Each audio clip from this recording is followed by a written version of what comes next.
grande erreur médicale du siècle dernier. La responsabilité exclusive du virus VIH dans le syndrome du sida. Des millions de morts, des millions de malades, un traitement médical vendu par millions pour un virus qui n'existe peut-être pas. D'éminents scientifiques et chercheurs, dont font partie d'ailleurs nos invités du jour, nous indiquent que tout ceci ne serait qu'une mystification et qu'en réalité, le virus VIH n'a jamais pu être isolé. Chers web auditeurs, pour vous, nous avons enquêté. Un ouvrage est très vite devenu incontournable, les 10 plus gros mensonges sur le sida. Je convoque donc aujourd'hui au bureau de la dissidence les co-auteurs de ce livre, le professeur Étienne de Harven et le journaliste scientifique Jean-Claude Roussez. Messieurs, bonjour. Bonjour. Bonjour. Monsieur de Harven, vous êtes docteur en médecine et étiez professeur émérite d'anatomie pathologique à l'Université de Toronto au Canada. Vous avez consacré presque toute votre carrière à l'étude des rétrovirus au microscope électronique liés au cancer, aux leucémies de souris, pardon, c'est bien ça? Exact. Les fiches ne me trahissent pas alors. Monsieur Roussez, vous êtes donc journaliste et auteur scientifique. Vous avez publié entre autres de nombreuses études relatives aux applications médicales des hautes technologies. C'est parfaitement exact. Alors messieurs, juste avant de revenir sur quelques-uns des plus gros mensonges sur le sida, je me permets, sous votre contrôle, de redéfinir des termes qui, à force d'être ressassés, se confondent ou perdent leur sens dans notre inconscient collectif. Commençons par rappeler qu'être atteint du sida, c'est avoir un système immunitaire très affaibli, au point de ne plus être en mesure de nous défendre contre un ensemble de maladies répertoriées, dites opportunes, parce qu'elles profitent donc de la chute de nos défenses naturelles.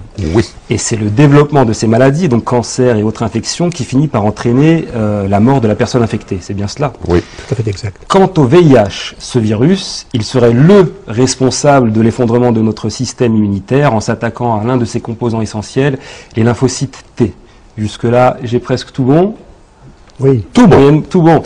Et oui, j'aimerais finir par rappeler ce qu'est la séropositivité. Alors, on dit d'une personne qu'elle est séropositive lorsque l'on décèle dans son sang non pas la présence du virus VIH, mais celle des anticorps censés lutter contre cette infection. Alors, si j'ai tout bon, je peux vous poser la première question qui est, donc, Monsieur de Harven, ce virus, observé ou pas observé? Ce virus n'a jamais été observé directement en microscopie électronique dans le sang de patients dont on prétend qu'ils ont une charge virale élevée.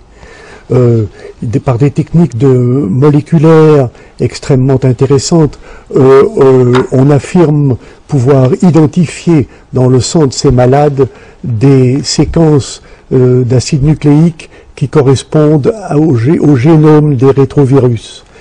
Mais il n'y a aucune corrélation entre ces données-là et l'échec total de tous les efforts qui furent développés pour tenter de démontrer des particules de rétrovirus dans le sang de ces malades-là. Donc le virus n'a jamais été trouvé dans un corps de malade du sida? Il n'a jamais été observé en microscopie électronique dans le sang de malades dont on prétend qu'ils ont une charge virale élevée. D'accord. C'est une affirmation que j'ai faite en Afrique du Sud lors de cette grande conférence qu'avait convoquée le président Mbeki en 2000 et qui n'a jamais été contredite depuis. On a même à Londres offert un prix assez important à quiconque pourrait me prouver le contraire, et ce prix n'a jamais été réclamé. Très bien, monsieur Roussez. Comment s'est faite l'annonce de la découverte de ce virus? Ah, écoutez, c'est une longue histoire. En fait, il faut remonter à 1972, donc 9 ans avant le début de ce qu'on peut appeler une épidémie. Le président Richard Nixon, à l'époque, avait déclaré la guerre contre le cancer. C'était son grand chantier. Et immédiatement, on a demandé au Congrès américain de débloquer des sommes colossales pour travailler dans la recherche contre le cancer. Mais à la condition que ces recherches soient effectuées uniquement sur les rétrovirus. C'est-à-dire un chercheur indépendant qui aurait cherché à trouver la véritable cause du cancer, celui-là, il était blackboulé. Il n'y en avait que pour les rétrovirus. Parce qu'on avait peut-être observé un lien entre ces rétrovirus et le cancer chez certaines... Voilà, c'est parti en fait des recherches qui ont été faites par le professeur de Harvard, entre autres, enfin Charlotte Friend à New York, qui ont constaté qu'il y avait un certain rapport entre les cancers du poulet ou de la souris et les rétrovirus. Bien. En 1981, quand apparaissent les premiers cas de ce qui s'avérera être ensuite le sida, on a essayé de faire passer du cancer à une nouvelle maladie. Je m'explique. Oui. Les crédits colossaux qui ont été accordés aux chercheurs n'ont donné absolument aucun résultat. Après 9 ans donc de recherche totalement infructueuse, le public américain et le Sénat qui avaient allongé des millions, les millions de dollars évidemment, et cette histoire de sida est tombée comme du pain béni et a permis même d'augmenter les subventions. Par rapport au cancer, on a multiplié les subventions. En 1981, il y a eu d'un seul coup plusieurs cas parmi les homosexuels des grandes villes qui avaient tous les mêmes maladies, les mêmes symptômes, c'est-à-dire notamment les 2 maladies symptomatiques du sida, des premiers sida. Le sarcome de Kaposi, qui est une maladie, une espèce de cancer des vaisseaux sanguins. On peut rappeler à nos chers web auditeurs que ce sont les taches qu'on voit apparaître dans le film Street of Philadelphia, sur le personnage joué par Tom Hanks, qui a des taches rouges qui apparaissent sur sa nuque et un peu partout. Voilà. Et la deuxième maladie emblématique, c'était la pneumocystose, c'est-à-dire une pneumonie à Pneumocystis carini, c'est le nom du microbe en question. Bon. Et plutôt que de voir ce qui était visible immédiatement, à savoir que ces maladies étaient dues à l'utilisation de drogue, et exclusivement de drogue, on a senti comme une bonne odeur passer. Oh là là! Et si on pouvait transformer ça en maladie contagieuse? Et c'est comme ça que on fait le lien entre... On a fait un faux lien, un lien d'opportunité avec un virus. Voilà, on a dit, tiens, ce serait pas mal un virus, parce que c'est pas très visible, c'est tout petit, personne n'ira y voir. On fait le lien entre... On a fait un faux lien, un lien d'opportunité avec un virus. Voilà, on a dit, tiens, ce serait pas mal un virus, parce que c'est pas très visible, c'est tout petit, personne n'ira y voir. Voilà. D'accord, et ce virus, justement, parce qu'il y a eu une annonce de la découverte de ce VIH, il s'est fait par qui? Je crois que c'est le professeur Gallo aux États-Unis, en collaboration avec le professeur Luc Montagnier, donc français. C'est bien ça, parce qu'il y a bien... Voilà, alors, dans le labo de Luc Montagnier à l'Institut Pasteur, en 1983, on a, semble-t-il, découvert ce qui semblerait être un virus. Je n'irai pas plus loin. Et l'année suivante, en 1984, Robert Gallo, en utilisant un échantillon provenant de l'Institut Pasteur, a lui-même fait une prétendue découverte de virus. Mais c'est pas Gallo qui a annoncé ça comme étant la responsabilité du sida. L'annonce a été faite officiellement dans une conférence de presse par Margaret Heckler, secrétaire d'État à la santé, et non pas par les scientifiques eux-mêmes. C'est une déclaration officielle gouvernementale américaine qui a déclenché le phénomène en disant « Nous venons de découvrir le vecteur du sida ». C'est donc une volonté politique. Ça ne s'était jamais fait auparavant avec les autres virus? C'est quelque chose de... Non. Puisque tu évoques cette conférence de presse historique, il faut dire qu'elle avait annoncé que ce virus est probablement la cause du sida. Mais le lendemain, les médias du monde entier ont oublié un seul mot, le mot probablement. Et c'est passé de la probabilité à la certitude en 24 heures. Ce qui a changé beaucoup de choses, on peut le voir aujourd'hui. Et justement, alors, puisque ce virus n'a jamais pu être isolé, quelle est la valeur du test de dépistage du sida et à quoi correspond le fait d'être séropositif ou non? Mais ce que le public croit très souvent, c'est que ce test identifie la présence d'un virus, ce qui est absolument faux. Ce test identifie uniquement la présence d'anticorps qui sont censés s'opposer à la multiplication de ce virus. Et en aucune manière, la spécificité de ces anticorps n'a pu être démontrée. Tout au contraire, un auteur américain, Christine Johnson, a publié en 1998 un article clé dans l'histoire de cette controverse publiant une liste d'environ 70 conditions médicales qui peuvent par elles-mêmes causer la dite séropositivité. Et dans cette longue liste, vous trouvez la tuberculose, la malaria, la lèpre, prendre une vaccination antigrippale, tenez-vous bien,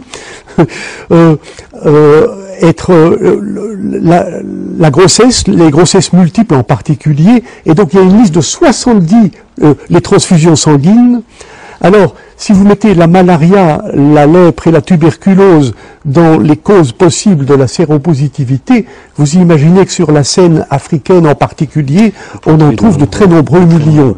Donc, ce test n'a strictement aucune valeur, a uniquement permis de terroriser la population du monde entier et de justifier d'une façon qui ne peut être mieux caractérisée que celle d'un génocide pharmacologique, a semblé justifier la prescription à tous ces patients séropositifs de médicaments d'une toxicité tout à fait mortelle. En gros, donc, c'est assez effrayant ce que vous nous dites, parce que, si j'ai bien compris, toutes les personnes dites séropositives à qui l'on prescrit des traitements très lourds sont des individus sains. Eh oui. Très bien. Et oui, parce que dans cette histoire de sida, il y a eu deux phases. La première phase avec des vrais malades, c'est-à-dire des gens qui étaient atteints d'immunodépression. Il y a des gens immunodéprimés qui n'ont plus de système immunitaire, ceux-là, on les soigne. Bon. Mais le plus honteux dans cette histoire de sida, c'est le fait d'avoir justement inventé ces tests de séropositivité qui ont permis de classer parmi les malades des gens qui sont parfaitement sains. Et là a commencé le gros génocide. Et justement, les fabricants de ce test nous précisent-ils que celui-ci n'est pas fiable, en fait? Ah oui, en long, en large et en travers. Il suffit de lire la notice. Dans la notice, c'est indiqué. Oui. J'ai cru comprendre qu'une même personne pouvait être séropositive à Paris et séronégative à Sydney en fonction des lieux. Tout à fait exact. Donc ça aussi, c'est assez... Oui, en Afrique noire, il suffit de 2 bandes, 2 protéines sur les 10 caractéristiques du prétendu virus. Il suffit d'avoir 2 bandes positives pour être classé comme séropositif. D'accord. En France, il en faut 3. En Australie, il en faut 4 même. Donc, si jamais vous trouvez malade en Afrique, vous faites un petit saut en avion jusqu'en Australie et vous vous retrouvez sain d'un seul coup. Voilà. Et ce test n'est pas applicable en Grande-Bretagne. Il est considéré comme tout à fait non significatif. Alors justement, par rapport au traitement, donc le seul qui a existé dès le départ, c'est l'AZT, c'est bien ça? Voilà. C'est un antirétroviral. L'AZT est un médicament qui avait été étudié dans le cadre de la lutte contre le cancer. Et puis, il s'est avéré que, comme on a l'habitude de faire des tests sur les souris, que toutes les souris crevaient. D'accord. Bon, donc on a absolument refusé, et catégoriquement refusé, que ce médicament soit mis sur le marché. Il est resté donc dans les placards. Jusqu'au jour où, la pression montant, les gens réclamant à grands efforts de panneaux, on veut un traitement, on veut un traitement, on a ressorti ça du placard en disant, mais ça fera l'affaire. Et on a ressorti l'AZT. Alors comment ce poison a-t-il pu obtenir une autorisation de mise sur marché, justement? En quelques semaines. On n'a jamais eu une approbation de mise sur le marché d'un médicament aux États-Unis avec une précipitation pareille. C'est absolument scandaleux. Ça supporte bien tout ce que tu viens de raconter, mais le cas des hémophiles séropositifs est extrêmement caractéristique. Oui. La mortalité des hémophiles séropositifs a été étudiée dans le Royaume-Uni, en particulier entre 1980 et 1992. Dans toutes les années initiales, jusqu'en 86-87, ce taux de mortalité des hémophiles séropositifs était extrêmement stable. En 87, on a commencé à les traiter avec des hautes doses d'AZT et la mortalité est montée en flèche. La courbe va comme ça, 87. il n'y a pas de preuve plus frappante de l'extrême toxicité de ce médicament et du fait que les hémophiles ne mourraient jamais du VIH, mais sont très souvent morts de l'intoxication par cette drogue extrêmement dangereuse. Alors justement, au sujet de ces traitements, j'aimerais que l'on regarde ensemble cette vidéo de l'interview du prix Nobel co-découvreur du VIH, monsieur Luc Montagnier. Alors justement, au sujet de ces traitements, j'aimerais que l'on regarde ensemble cette vidéo de l'interview du prix Nobel co-découvreur du VIH, monsieur Luc Montagnier.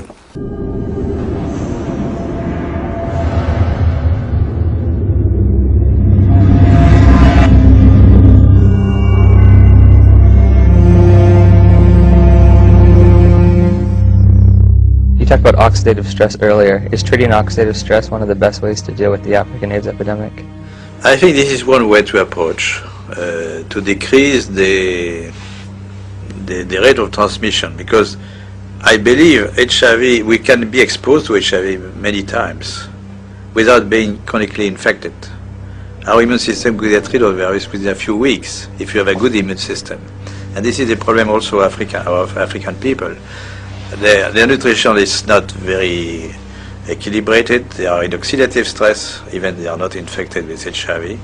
So their immune system doesn't work well already. So it's prone, it can, allow HIV to get in and persist.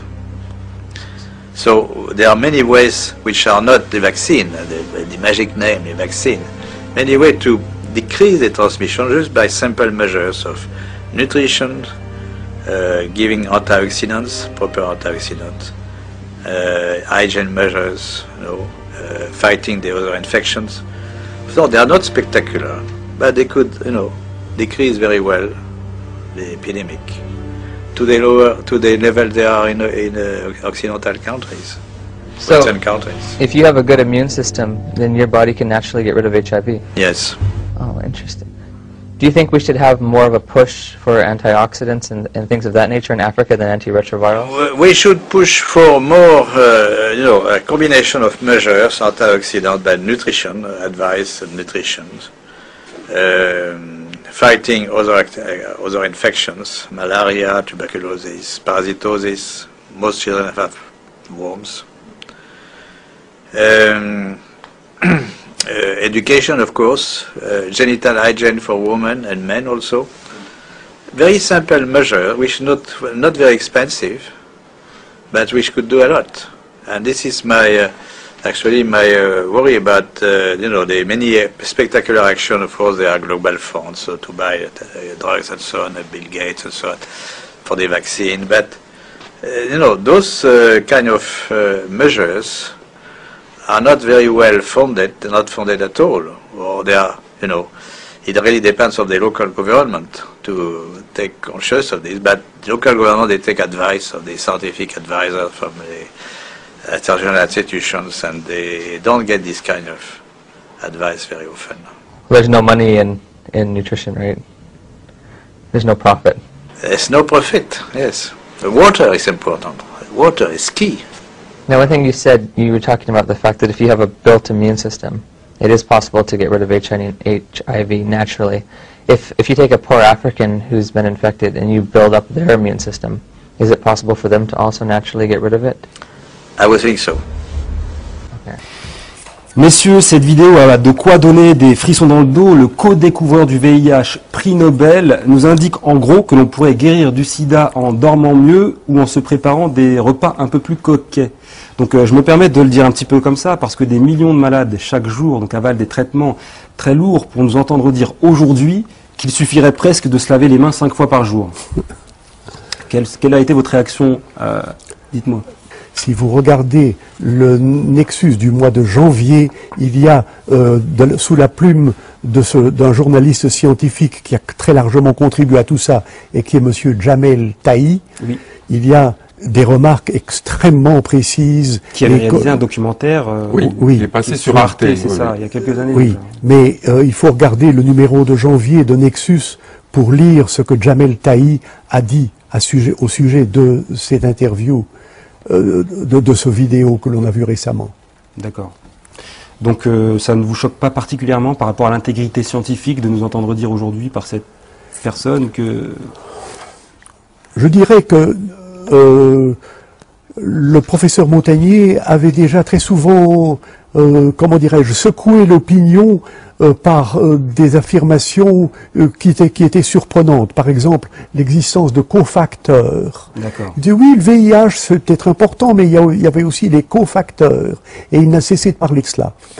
En 2003, nous avions une très grande conférence au Parlement européen à Bruxelles, à laquelle il participait, et moi aussi. Et dans sa présentation, il a largement envisagé l'effet du stress oxydatif comme cause probable de certaines grandes dépressions immunitaires. Ça n'avait plus grand-chose à voir avec le VIH.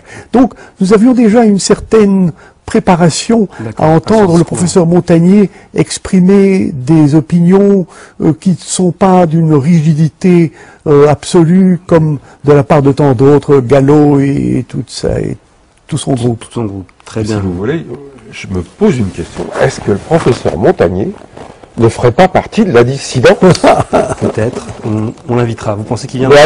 Depuis qu'il a eu son prix Nobel, il peut difficilement revenir en arrière, c'est ça le problème.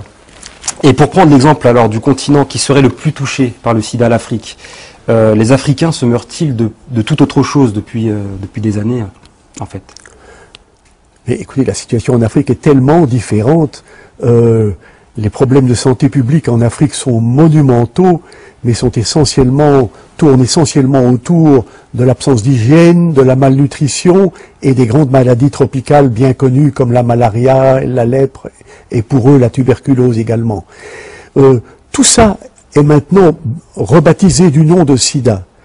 Ce n'est pas pour être choquant que je dis cela, mais mon analyse serait de dire qu'il n'y a pas d'épidémie de sida en Afrique. Il y a d'immenses problèmes de santé publique auxquels on attache l'étiquette de sida, probablement pour satisfaire la voracité des compagnies pharmaceutiques qui cherchent à ouvrir des nouveaux marchés, mais en fait, il n'y a pas de vrai sida en Afrique. Je sais que c'est extrêmement choquant d'entendre cela, mais ça tourne essentiellement autour des problèmes d'hygiène publique, de malnutrition et des grandes maladies tropicales bien connues. Et au sujet de l'Europe, des études ont prouvé que des couples sérodiscordants, donc dont l'un serait séropositif ou non, ne se transmettaient pas le virus sur des périodes de 7, 8, 10 ans, si j'ai bien compris. Et d'autres études montrent que parmi les prostituées, seules celles qui se droguent sont touchées, et que dans la communauté homosexuelle sont touchés ceux qui mènent une vie décadente et qui se droguent eux aussi. Oui. Aurait-on affaire à un virus sexiste, homophobe, raciste ou... C'est une des raisons qui font que c'est impossible. On dirait que le virus s'attaque de préférence aux hommes en Occident et à égalité quasiment femmes-hommes en Afrique. Bon, c'est jamais qu'un virus. Rappelons-le, le virus n'est pas un matériel vivant. Ça, c'est très important. C'est pas une bactérie. Un virus, c'est un assemblage de protéines et c'est tout. Inerte. Inerte. Avec un bout d'ADN, c'est incapable de se défendre tout seul. D'accord. Hein? Donc. Oui, vous voulez dire que de là à choisir en fonction des continents, hommes ou femmes. C'est impossible. Ça lui attribue une intelligence qu'il est loin de pouvoir avoir. Hein. Bon. Alors donc, il y a ce problème donc de parité homme-femme qui n'existe pas en Occident et qui existerait en Afrique. Quant aux expériences, aux statistiques qui ont été faites d'après de nombreuses études sur les prostituées, il est tout à fait exact que quasiment aucune prostituée n'est séropositive, excepté celle qui s'adonne à la drogue, à des drogues dures, s'entend. Voilà. Oui, il est bien évident que la prétendue contagiosité du sida est totalement incompatible et par les rapports sexuels est totalement incompatible avec le fait que les prostituées n'ont pas de sida. et ce fait refuse d'être reconnu par toute l'orthodoxie du sida. Mais dans le livre que nous avons fait ensemble, Oui, je peux présenter là à il y a l'occasion. pas mal de références qui illustrent le fait que des études épidémiologiques faites en Thaïlande, en Afrique, en Italie, en Allemagne, aux États-Unis.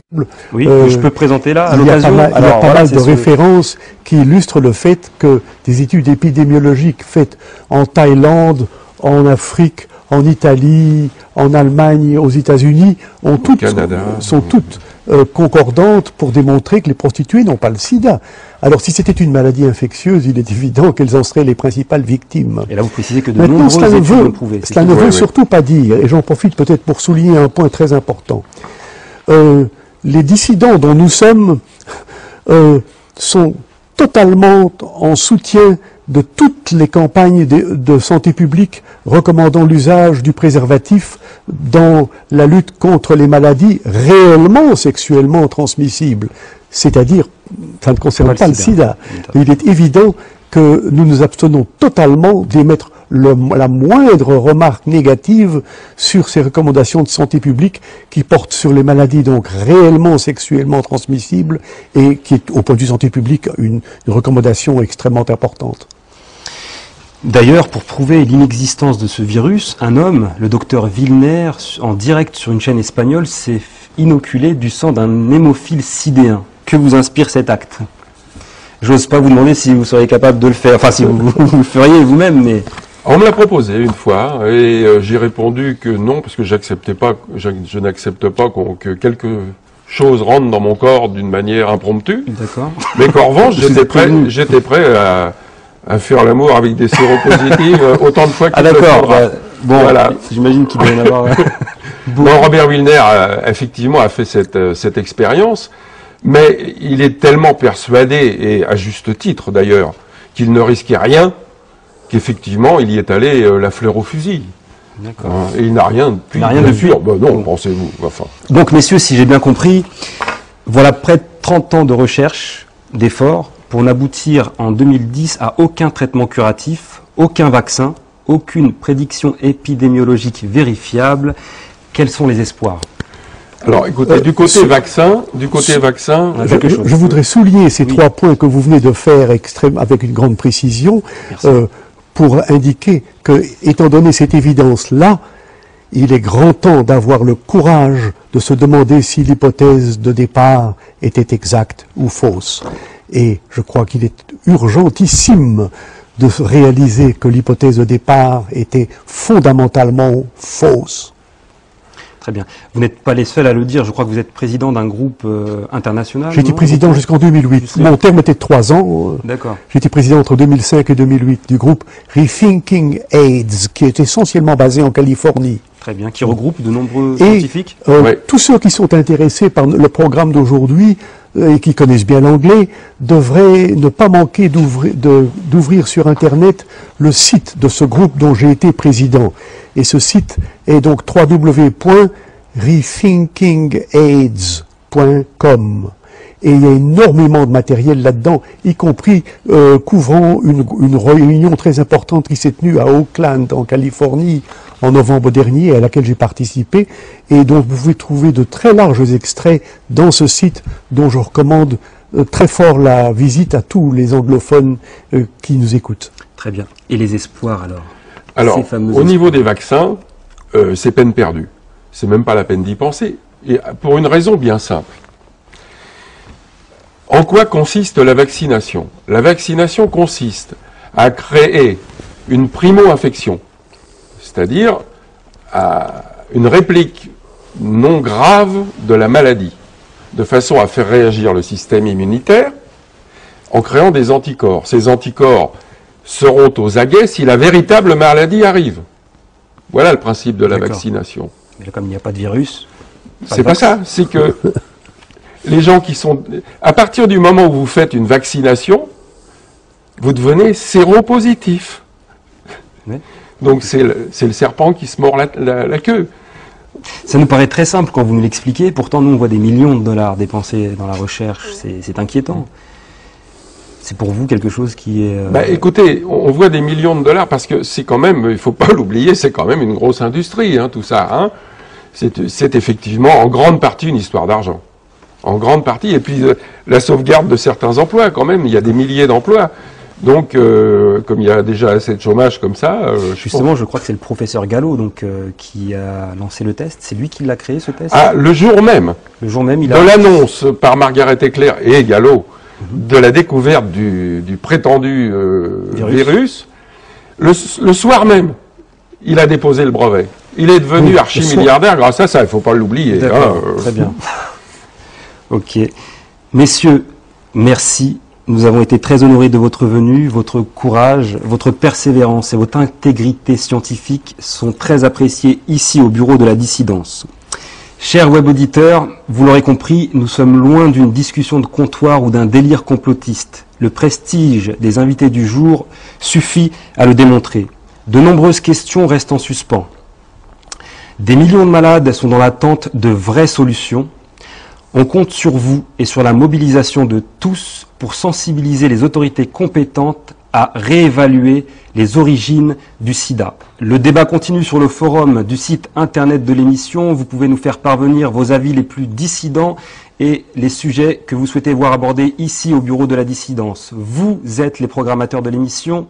C'était No Name TV, l'émission qui ne porte pas de nom.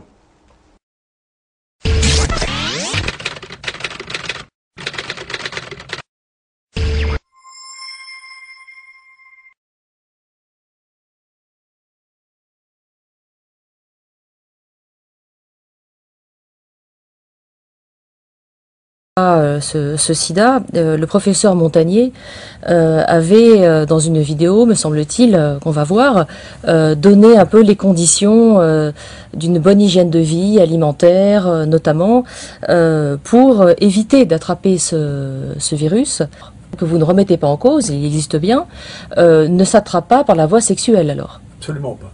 Ça, c'est complètement nouveau, c'est pas ce qu'on nous dit. La meilleure démonstration de ce fait est dans un travail de Padian, qui a observé environ 200 couples sérodiscordants, où un des partenaires était séropositif et l'autre séronégatif. Elle a observé, avec une rigueur scientifique extrême, je crois qu'il y avait environ 200 couples, pendant plus de 10 ans, sans observer un seul cas de séroconversion du partenaire séronégatif. Ça, c'est un point essentiel.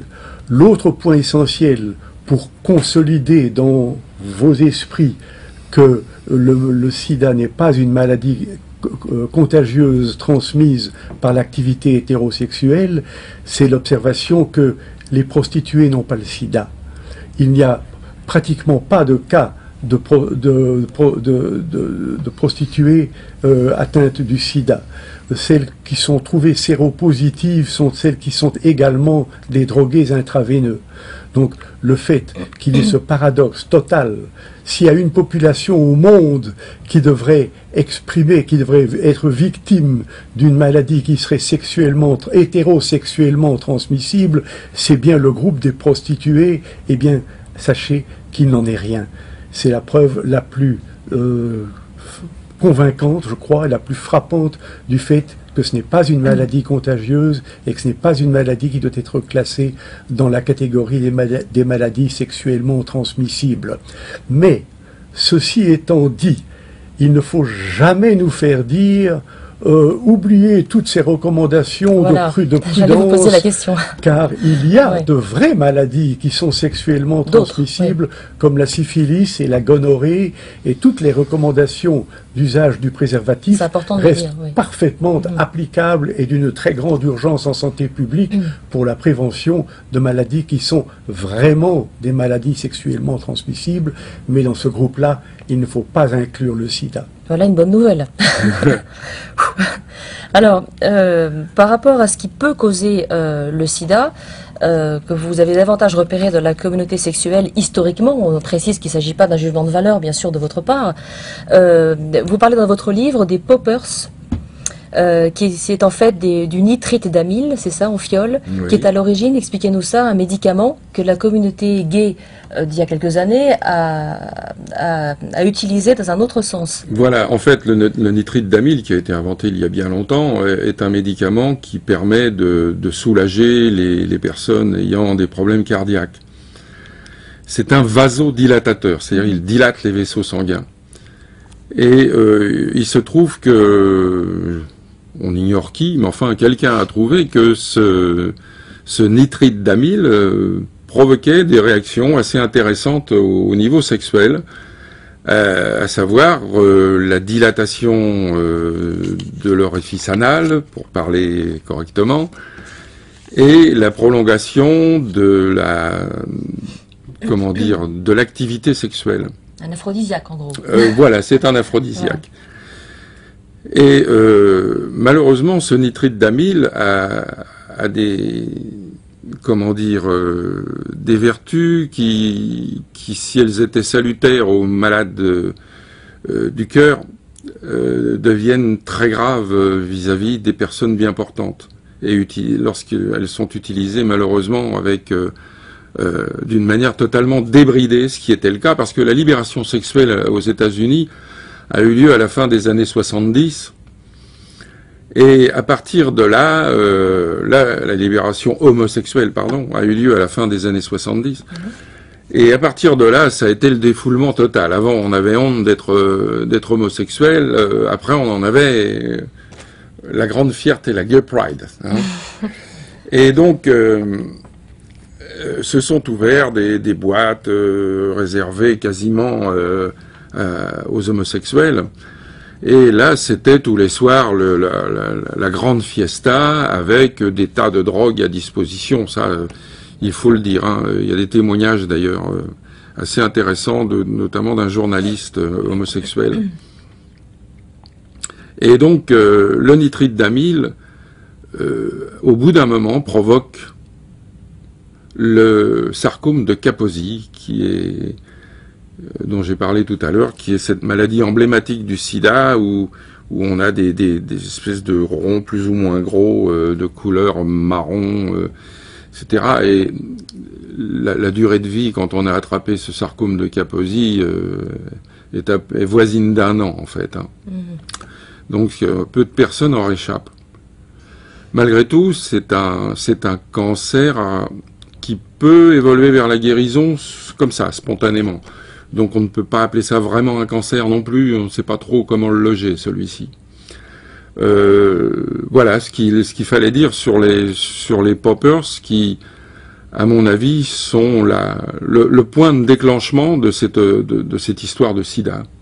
D'accord, qui n'a rien à voir. Peut-être ajouter très fort pour consolider tout ce que tu viens de dire là, qu'à l'origine de la découverte en 81 en Californie des 5 premiers cas de sida, le nom que l'on donnait à cette maladie était en anglais GRID, G-R-I-D, Gay Related Immune Deficiency.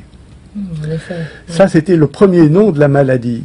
Mais la communauté homosexuelle s'est trouvée discriminée par cette étiquette et a mené le grand combat pour que l'on modifie le nom de la maladie. Et c'est seulement pendant les années 81, 2, 3, 4 peut-être, que l'on parlait de GRID, ce après quoi on a trouvé un nom qui était plus conforme aux susceptibilités des victimes et qui était celui de SIDA, AIDS en anglais. Oui, d'accord. C'est important de le préciser aussi, ça. Parce que tout ça a très fort à voir avec l'usage des poppers.